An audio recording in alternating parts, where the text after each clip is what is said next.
How to log out your account on WeCash. Are you guys facing issues to log out your account on WeCash app? If that's so, then this video might help you out. Without further ado, let's dive into the video. To log out your account on WeCash app, first of all, open WeCash application on your mobile device.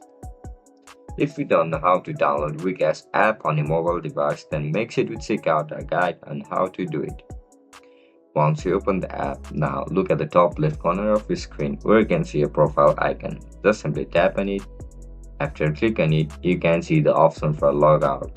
If you are looking to log out your account, right? Just simply tap on logout and yes, and again tap on S to log out.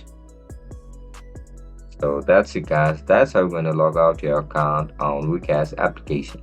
If you guys found this video helpful, don't forget to like, share and subscribe to our channel. I'll catch you up in the next one. Bye bye.